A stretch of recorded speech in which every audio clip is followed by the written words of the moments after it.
That the news is official. It is time for us to grade the trade. Joined by our good friends Brandon Scott from Sports Radio 610 and Jackson Gatlin from Locked On Rockets, and of course our Luis Ortiz. What a time to be covering these Rockets, guys, huh? All right, KD, obviously the biggest piece of any of these acquisitions, so let's focus on him. Jackson, I'm going to start with you. I'll mark down your answer. What grade do you give the Rockets in their trade to acquire Kevin Durant? You know, guys, I got to go with an A- here. And the only reason it's not a firm, like, A+ grade is because Kevin Durant is going to be 37 next season. Now, I keep seeing a lot of people saying he's 37 right now. He's not. He's 36 right now. He'll be 37 at some point next season. And yes, the age is a little bit of a concern. The injury history that has followed him is a bit of a concern. But even at age 37 or about to be 37, Kevin Durant is still playing like a top 10 player. The production is absolutely there, coming off a season where he averaged about 26.5 points per contest on 53, 43, 83 shooting splits. He very much addresses the biggest weakness of this Rockets team from last season, the fact that they just didn't have a legitimate go-to scorer. I think it's a firm A- for me. Jackson, I like that answer. I am also going to go A-, and also for the reason of KD's age. Obviously, that made it so they didn't have to give up pieces that were going to cripple their organization into the future. That's a good thing, but he is on the older side, still one of the most prolific scorers in the NBA, and you got to love this trade, though. Brandon. So I feel like I'm preaching to a choir here, and not to just parrot you guys, but I'm going to go with an A- as well. And I'm going to go with an A- for the exact same reasons. I think this would be an A+ if you're just going off of the merits of the player and the merits of the trade. You have to factor in KD's age, his injury history, the fact that things haven't worked out the way that would be ideal in his previous stops. Those things are a bit of a red flag, but to Jackson's point and to your point, he's still an excellent player. And also, specifically addressing the specific needs, this was one of the worst half-court teams in basketball last year. Kevin Durant, the league's best in mid-range shooting, jump shooting percentage. All of these things that they struggled with, the Rockets did, Kevin Durant immediately answers those needs. They needed a score. They got a score. Luis? Guys, I'm going to say this is an A, and here's why. Yes, he is getting older, but it's a guy that can score in many ways. He can attack the basket, mid-range jumper, he can post up, fade away, three-pointers. He's got it all, right? This is exactly what the Rockets were lacking, as Jackson said earlier. They needed that guy that can go to down the stretch when they really need to put the ball in somebody's hands and say, hey, go get me a bucket. KD can do that. Now, look, maybe they have to adjust their offense. Remember, the Rockets did a lot of fast breaks. They're a young team that runs a lot. KD with his age, the injuries and stuff like that, maybe he can't keep up with it, so maybe now they shift more to a half-court offense.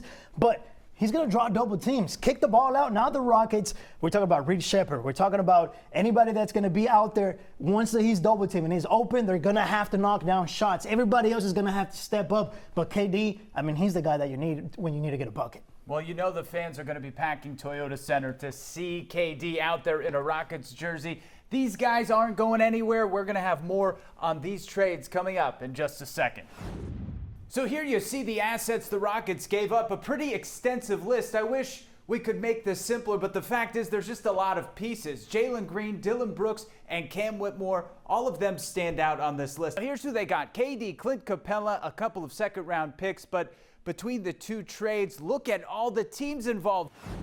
All right, guys, so let's dive deeper into what the Rockets are getting and giving up. Clint Capella, a former Rocket, another center. This one is interesting. Jackson, let's start with you. Yeah, so I think on the surface, the easiest way to look at the Clint Capella acquisition is another great depth piece for this Rockets team. You could make the argument that they could have saved a little bit of money, maybe, stayed a little bit just on the outside of the luxury tax if they had just gone with a more of an unproven commodity like N'Faly Dante, who had some moments where he showed some promise last season. They could have gotten him on a very cheap contract or just kept him on a two-way deal for this upcoming season to save a little bit of money, but they went out, they shelled out a little extra cash to get a proven commodity as their third string center, effectively replacing Jock Landale. Now, I will say, if you want to don your tinfoil hats with me, gentlemen, we know that with Kevin Durant on the roster, there's a likelihood that he'll miss some time this upcoming season. And we know how important the double big lineup was to the Houston Rockets this past season, and in particular in the postseason against the Warriors. This gives the Rockets an opportunity where maybe on some of those nights where you have Kevin Durant sitting out games, either due to injury or just load management, resting back-to-backs, that kind of thing, you could maybe slide Alperen Sengun down to the 4 and start Steven Adams in place of Kevin Durant, and then you have Clint Capella as the backup there, so you can actually run more of that double big lineup. That's my tinfoil hat conspiracy with the addition of Clint Capella. Brandon, what do you think? Yeah, see, I don't think that's a tinfoil hat conspiracy at all. I think that's a very practical way of going about things, the way that Jackson just described it. And I'd even put it more simply. The fact that they have now upgraded or upped the ante at every position that they shipped out and what they brought in. You think about Kevin Durant, an upgrade of what they were doing at the shooting guard position. You think about Dorian Finney-Smith, not necessarily an upgrade from Dillon Brooks, but a similarly situated player who's probably going to come off the bench but can do similar things, 41% from 3, a defensive specialist. And so at every turn, from the Clint Capella move, from the Dorian Finney-Smith signing to the Kevin Durant trade, they have upgraded at all of these positions. Yeah, I agree. I mean, it does give the Rockets more depth, right? I'm not in love with the Clint Capella return. I think for me, I would have rather seen more shooting. For me, I think that's a big thing for the Rockets team. Just because, I mean, we've already touched on it, right? And we keep harping on it. That's what they lacked last year. When it becomes a half-court offense and you need to, get buckets and the paint is crowded, the lane is crowded, you can't drive to the basket, you need shooting. So for me, you already have Steven Adams, you have Alperen Sengun. So, look, again, it gives you depth, but I think maybe shooting would have been, for me, a little bit more of my liking. Now, the Rockets giving up Cam Whitmore, a former first-round pick. How do we feel about Houston making this decision, Jackson? Yeah, I want to start this off by kind of addressing, I think this move happens, independently of the Kevin Durant trade, because at the end of the day, first off, by trading for Kevin Durant, the Rockets actually opened up potentially more minutes for Cam Whitmore this upcoming season, because you condense 2 of the rotation guys that were ahead of him this past year in Jalen Green and Dillon Brooks into one player in Kevin Durant. And yes, they went out and signed Dorian Finney-Smith, but this Rockets organization was optimistic that Cam Whitmore would buy into the role that they envisioned for him, and unfortunately, he was just never able to really see eye to eye with Ime Udoka. And then, in the aftermath of that, the Rockets were able to actually work with Cam Whitmore to help get him to a destination that he feels like he can showcase his talents and really try to take his career to the next level, an opportunity that he really wasn't going to have here in Houston. So it's really disappointing, knowing how much talent Cam Whitmore had, that he's just a fantastic person off the court, that it isn't going to work out in Houston, but the Rockets did what they could do to kind of help him out in his career moving forward. Yeah, and Brandon, it seems like there just weren't enough minutes on the floor for Whitmore in this team, in this rotation. Yeah, and that speaks to the disappointment that Jackson is talking about. Like, I'm a big Cam Whitmore guy. I love his game, and really more so love his upside, because his game had all of the flaws in it, and you consider the flaws, consider the youth, but the upside was there. Now, I think that as far as how we react to this trade, it's got to be a little bit, for me, independent of how we feel about him as a player, for all the reasons that Jackson talked about. Things just seem to break down as far as communication, expectation, both on the player side and the team side. And so this was more of a sort of an interpersonal move that is sort of, aside from his spot as a player, because I think he could have definitely made a contribution to this team and could have helped them. Lewis has been talking about how much they struggle to score. He's instant offense. But look, they just got Kevin Durant, so they've already upped the ante. And, to Jackson's point, I think they did a good job of finding a suitable place for Cam Whitmore to land.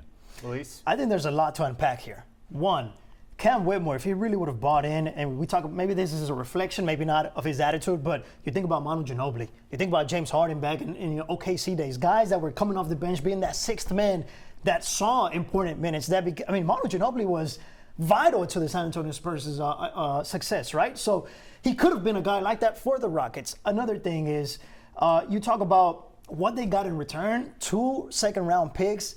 I think on the surface level, it's not enough, right? When you talk about the type of potential and what he's shown so far, the kind of player that maybe he can be, we don't know. Time will tell if he does develop into that type of player. But 2 second-round picks seems like the Rockets didn't get enough in return. But the way they've handled this offseason, I don't think Rafael Stone would let him go for cheap per se, right? I think he's a very smart guy. He's handled everything very well.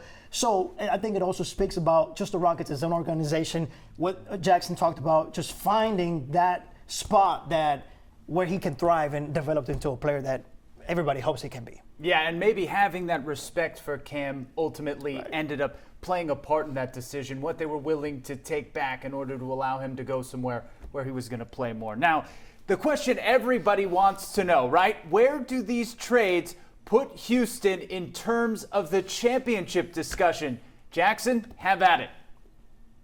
I think when you look at this Rockets roster, which is largely probably complete at this point, they do have a little bit of money left over that they could use, either in another trade where they just absorb, somebody's salary outright, or maybe they make a vet minimum signing. They've got that 15th roster spot still open, and they could effectively waive Nate Williams to create about $3.5 million to sign one more player if they wanted to, since they moved on from Cam.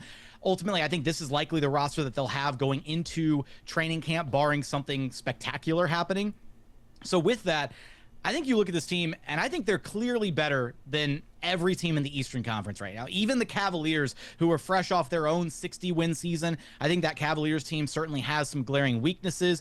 The Knicks have made some moves, but nothing that I think, vaults them into a new category than where they were this past season. And you've got so many injuries to the Pacers, the Celtics, the Milwaukee Bucks, waving and stretching Damian Lillard, right? They're kind of a mess.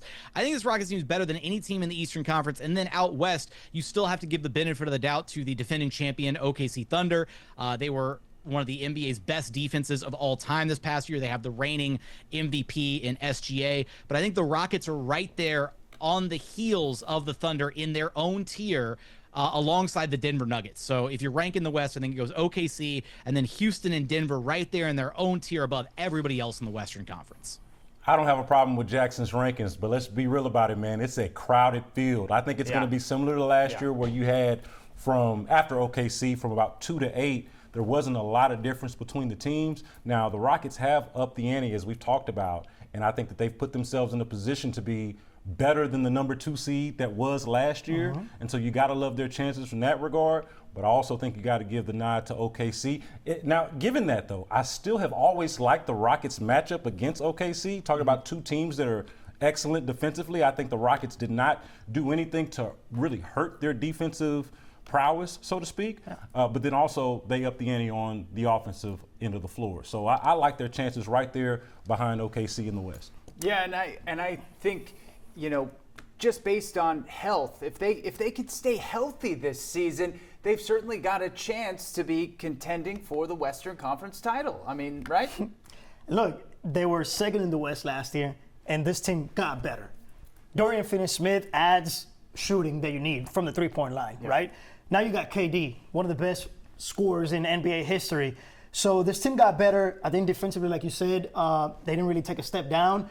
And you talk about, what they were lacking. We keep going back to that. A guy that can get you buckets when it matters most. I think he's going to open up the floor for a lot of people. There's already videos of Kevin Durant working off season on the double team blitz, kicking the ball out. So and when he gets blitzed, that double team comes over. He's going to swing the ball. Guys are going to have to step in and make those shots. If they can do that, then it's like, okay, defenses are going to have to adjust and say, well, we can't double team him because we're going to keep getting beat by the three-point shot or the open mid-range or whatnot. So I think this just elevates them. OKC, you got to dethrone the champion, so they're there. But I agree. I think, look, they got it. And the expectation should be you were second in the West last year. You can't drop down. You got to get better.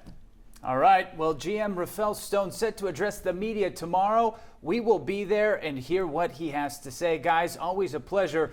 Brandon staying on to talk Astros with us, and Jackson Gatlin of Locked On Rockets and Locked On NBA. Thank you, as always.